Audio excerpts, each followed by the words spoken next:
दर्शकों नमस्कार। आज चर्चा उस मुद्दे पर होगी जिस मुद्दे से हर हिमाचली के रसोई, उसकी नौकरी और उसका भविष्य जुड़ा हुआ है।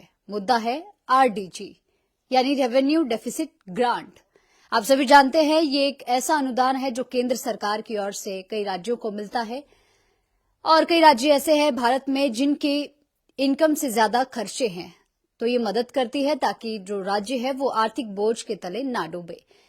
पिछले 74 सालों से लगातार ये ग्रांट हिमाचल प्रदेश को मिल रही थी, लेकिन अब बातें आ रही है और जानकारी मिल रही है कि या तो इसमें कटौती होगी या फिर ये बिल्कुल बंद हो जाएगी।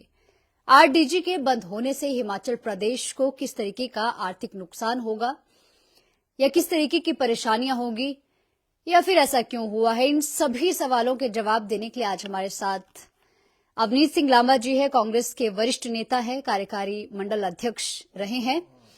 तो आज इनसे इस सभी बातों पर चर्चा करेंगे। एक महत्वपूर्ण मुद्दा है क्योंकि हर हिमाचली से जुड़ा हुआ है। सर, सबसे पहले तो आपका बहुत बहुत स्वागत करना चाहती हूँ। काफी लंबे समय के बाद हम रूबरू हो रहे हैं। बहुत बहुत आपको भी मुबारक हो। आप क्लिप खबर आपने नया चैनल अपना चालू किया, उसके लिए भी शुरू किया, बहुत बहुत धन्यवाद जी। आरडीजी आजकल हिमाचल प्रदेश में यही चल रहा है। कल संडे था तो इस पर बड़ा मंथन हुआ, सभी मंत्रियों की बैठक हुई, मुख्यमंत्री जी खुद काफी घंटों तक इस पर विचार विमर्श करते रहे। तो सर, ये क्या है और क्यों केंद्र की ओर से ये बंद किया गया है?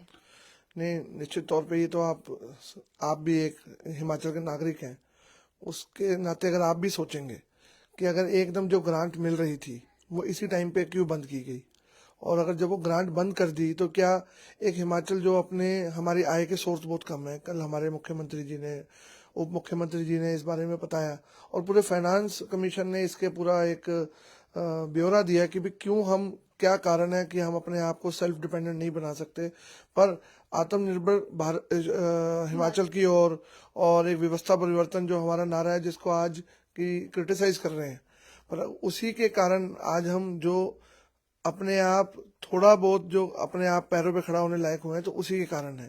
सर, आपने कहा कि हिमाचल की जो इनकम है या सोर्सेज है वो बहुत कम है, तो हिमाचल प्रदेश फिजूल खर्ची पर क्यों रोक नहीं लगा रही है? फिजूल खर्ची, जिस चीज को फिजूल खर्ची कह रहे हैं, जो गाड़ियों की बात करते हैं, जो नॉमिनेशंस की बात, क्या इनकी सरकार में नहीं?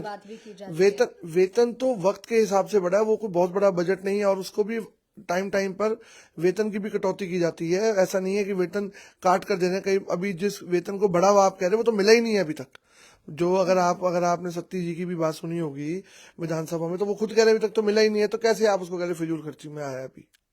लेकिन इसके अतिरिक्त भी हिमाचल प्रदेश के ऊपर ये आरोप है कि हिमाचल प्रदेश की जो गारंटियां हैं, हिमाचल प्रदेश के जो वादे हैं, वो अभी कुछ ऐसे हैं जो धरातल पर नहीं उतरे हैं, लेकिन जो है वो उन पर काफी पैसा लगाया जा रहा है या टाइम वेस्ट या मनी वेस्ट हो रही है।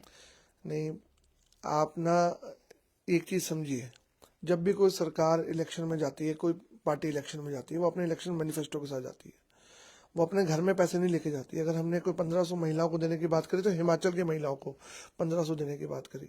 अगर दूध खरीदने की बात करी तो हिमाचल के किसान का दूध खरीदने की बात करी। अगर हमने गोबर खरीदने की बात करी तो वो हमने अपने हिमाचल के लोगों का एक आय का स्रोत बढ़ाने की बात करी।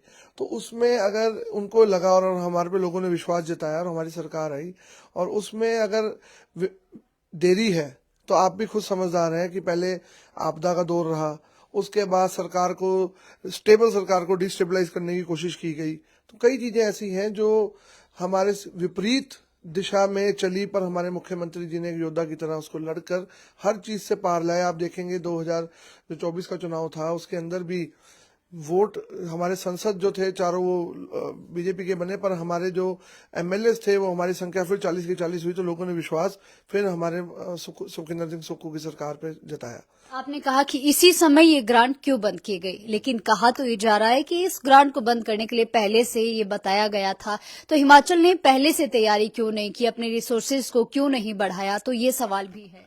नहीं, ऐसा नहीं है, रिसोर्सेज बढ़ाने की कोशिश पूरी थी, पर एक चीज 42,000 करोड़ का आप फर्क एकदम नहीं निकाल सकते। ये भी सत्य है कि 12वें वेतन आयोजन के बाद ये बोलना शुरू कर दिया था कि ग्रांट बंद कर दी जाएगी, पर ये जो हमारे मुख्यमंत्री जी कह रहे हैं कि 17 स्टेटों की ओर बंद हुई है, उससे नहीं मिलाना चाहिए हमारे प्रदेश को। हमारा प्रदेश एक प्रदेश जब से आजादी के बाद से ग्रांट मिलती आई है और इस ग्रांट को हम लोगों की सेवा में यहाँ लगाते आए हैं। सर अभी जो है वो हिमाचल प्रदेश की बात करूं तो 99,000 करोड़ रुपए के बोझ तले अभी है। इतना कर्ज हिमाचल प्रदेश पर है और ये कर्ज उतारने के लिए या हिमाचल प्रदेश को सुचारू रूप से चलाने के लिए अगर हिमाचल प्रदेश और ज्यादा कर्ज लेती है तो और ज्यादा कर्ज लेती है तो कैसे फिर हिमाचल प्रदेश आत्मनिर्भर बन पाएगा? आपको प्रीति नहीं पता, जो जब हमारी सरकार बनी थी तो 75-80 हजार करोड़ का लोन था। उसको उतारने के लिए ही ऋण उतारने के लिए ही ब्याज इतना लगता है, जो अभी आज की डेट में हमारे पे इल्जाम लगा रहे हैं कि 25,000 करोड़ 30,000 करोड़ का ऋण ले लिया, तो उसका ब्याज उतारने के लिए ही ऋण लेना पड़ रहा है। जो पिछली सरकारों ने, चाहे वो किसकी भी सरकार रही, ये एलिगेशन लगाने ही गलत है कि इस सरकार ने ऋण हर सरकार ने लिया। फर्क सिर्फ इतना है, जब असल बढ़ता जाता है तो मूल उतारने के लिए, ब्याज देने के लिए जो पैसा आमदन नहीं होती तो लोन से ही लेना पड़ता है। और आज तक आपने कभी सुना पूरे हिंदुस्तान में किसी सरकार का कोई दिवालिया निकाल दिया या कोई कुर्की हो गई? लोन लिए जाते हैं, डेवलपमेंट की जाती है। हरियाणा पे 2 लाख करोड़ का कर्जा है, पंजाब पे कितने का कर्जा है, पूरे हिंदुस्तान के ऊपर कितना, ये कर्जे से तो ये बोल के एक दूसरे को डिमोटिवेट करने वाली बात है। कर्जा कोई भी विकसित चीज होगी कर्जे से ही होगी। कोई घर से पैसे लाके नहीं बनाएगा, वो बनाएंगे तो सारे बैंक से लोन लेकर ही। पर जब आपकी एक मेजर रकम बैंक का लोन उतारने के ऋण में ही चली जाएगी तो क्या डेवलपमेंट में पैसा लगेगा? तो ये तो अपनी नाकामियों के ऊपर पर्दा डाल रहे हैं और इल्जाम पे इल्जाम लगा रहे हैं। अगर आरडीजी बंद हो जाती है तो हिमाचल प्रदेश का भविष्य कैसा होगा? क्योंकि ऐसा लगता है जिस हिसाब से हाहाकार हिमाचल प्रदेश सरकार मचा रही है, ऐसा लग रहा है कि पूरी जो है वो निर्भर आरडीजी पर ही थी सरकार। निश्चित तौर पर इतना बड़ा बजट अगर बंद होगा तो कई चीजों के ऊपर, आप एक बात समझिए, वो बंद क्यों करना चाह रहे हैं? जबरदस्ती ओपीएस को यूपीएस में ले जाना चाह रहे हैं ताकि जो हमारे वादे हुए हैं उल्टे हों। इस तरह की ग्रांट बंद करके वो एक स्टेबल सरकार को डिस्टेबल करना चाह रहे हैं और कुछ नहीं है। मतलब केंद्र इस इंटेंशन के साथ इसे बंद कर बिल्कुल। रही है। अब आप सरकार को डिस्टेबलाइज नहीं कर पाए, आप सरकार को घेर नहीं पाए। जब आज मौका मिला तो आपके पास फाइनेंस, जो ये आपका बजट आया, निर्मला सीतारमण जी ने बजट दिया, वो एक हिमाचल को मार देने वाला बजट दिया। उसमें क्या हिमाचल के लिए दिया? और अगर आज हमारे सांसद, मेरे तो इतनी हैसियत नहीं है, मैं इतनी बड़ी बात बोलूं, हमारे सांसद जितने हमारे लोकसभा के सांसद हैं जो और जो राज्यसभा के हैं, उनको जाकर बात करनी चाहिए, क्योंकि हर एक ये पार्टी लाइन से उठकर ये हर एक के डेवलपमेंट का मुद्दा है कि डेवलपमेंट कैसे करेंगे। और आरजेडी को जो बार बार कह रहे कि यही ग्रांट थी, हाँ एक मेजर डिमांड थी, क्योंकि हमारी आय का स्रोत नहीं है और ये पुराना लगाया गया था। तो इसको तो एक, जब आदमी बजट लेके चलता तो लेके ही चलता है ना कि अब इंक्रीज होगा तो हमारा भी होगा, इसी कारण सबकी सैलरीज भी इंक्रीज होंगी, सबको इसमें बेनिफिट तो सबको ही मिलता है। वो 42,000 करोड़ कोई किसी के घर पे नहीं जाने थे, वो हिमाचल की जनता में ही बंटने थे। इसीलिए हमारे मुख्यमंत्री जी कह रहे हैं धोखा हमारी एक आम नागरिक के साथ है, इसमें सबको संघर्ष के लिए तैयार वही होना पड़ेगा। बहुत से लोग, कुछ लोगों का कहना है कि ये केंद्र का भेदभाव है, लेकिन कुछ लोगों का ये भी कहना है कि हिमाचल प्रदेश की राज्य सरकार का कुप्रबंधन है और नतीजा ये है कि इसका जो खामियाजा है वो हिमाचल प्रदेश की आम जनता भुगत रही है। जिस तरीके से प्रदेश सरकार कह रही कि सब्सिडी बंद कर देंगे, ना कोई एरियर मिलेगा, ना डीए मिलेगा और बहुत से संस्थान भी बंद कर देंगे, तो क्या आपको लगता है कि पर्सनली हिमाचल प्रदेश की जनता पर इसका बहुत गहरा असर पड़ेगा? नहीं, ये तो आप समझिए कि ये बिल्कुल सत्य है, गहरा असर पड़ेगा। और ये सबको पता था, सेंटर को भी पता था हाहाकार मचेगा, और वो उनको ये समझ नहीं आ रहा था कि इनको हमारे जो नीतिगत तौर तरीके से, स्वाभिमान से हमारे जो लोग काम कर रहे हैं उनको किसी तरीके से नीचे लगाना, डिस्टेबलाइज करने के लिए किया गया है। और इसके पीछे पूरा ये बंद ग्रांट प्री नोटिस देके बंद करते या ऐसा कुछ बता के बंद करते, या कोई हमारी कमी है तो प्रेजेंटेशन ये सीनियर लेवल पे लोग देखेंगे। पर अगर मेरे एक ब्लॉक लेवल की आप बात करेंगे तो वाकई में ये हमारी एक स्टेबल सरकार को डिस्टेबलाइज करने का तरीका अब है। हिमाचल प्रदेश सरकार को क्या किया जाना चाहिए? नहीं, अब तो ये तो सीनियर लीडरशिप है, दिल्ली जाएगी, बात करेगी, सबको मिलकर, ये तो चाहे बीजेपी हो चाहे कांग्रेस हो, उसको मिलकर जाना चाहिए सबको। सांसदों की बात भी आपने की। हिमाचल प्रदेश में 4 सांसद हैं, चारों बीजेपी के हैं। क्या उन्होंने प्रयास किया कि केंद्र से इस बारे में बात? अभी तो आपके सामने ही है, मीडिया के स्रोत से सबको पता लग रहा है।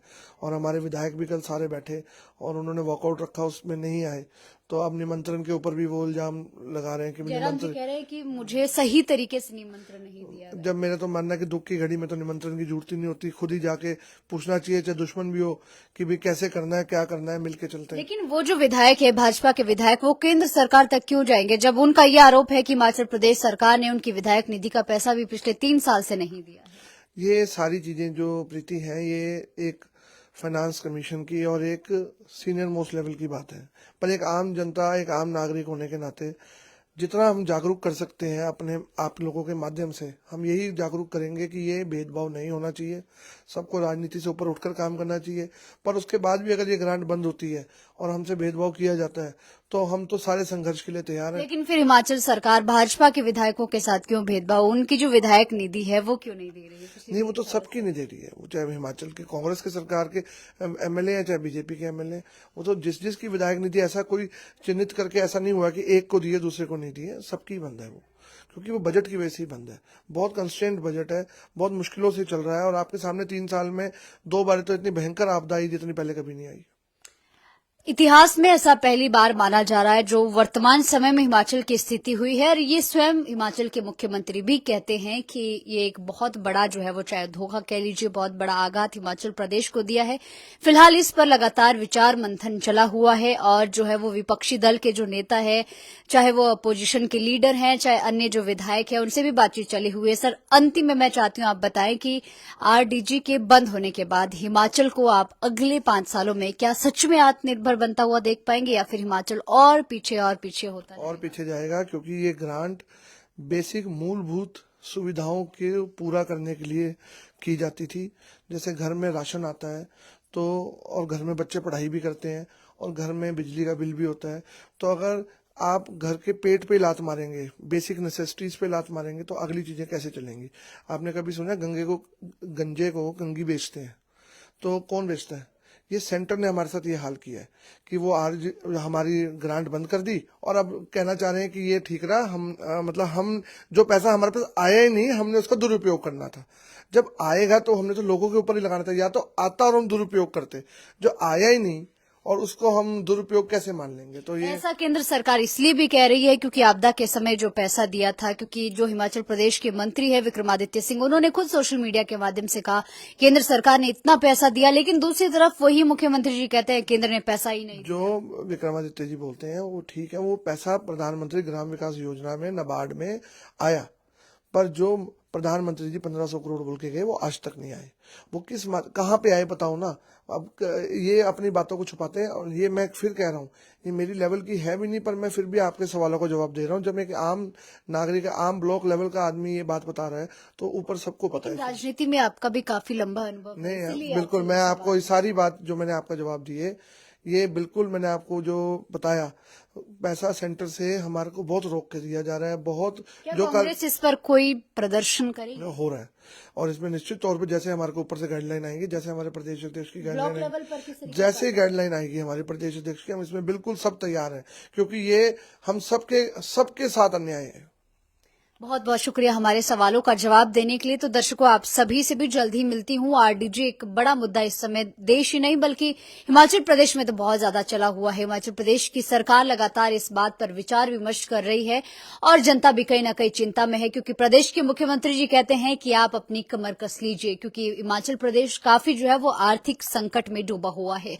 फिलहाल अब आगे देखते हैं कि क्या कुछ परिणाम सामने निकल करके आते हैं। क्या हिमाचल प्रदेश के चाहे वो मंत्री है, चाहे वो मुख्यमंत्री है, चाहे अपोजिशन के नेता हैं, क्या वो एकजुट होकर के हिमाचल प्रदेश का बेड़ा पार कर पाएंगे या फिर यूं ही हिमाचल प्रदेश और पीछे होता जाएगा? तो आप सभी से भी जल्द ही मिलती हूं नई अपडेट, नई जानकारी के साथ।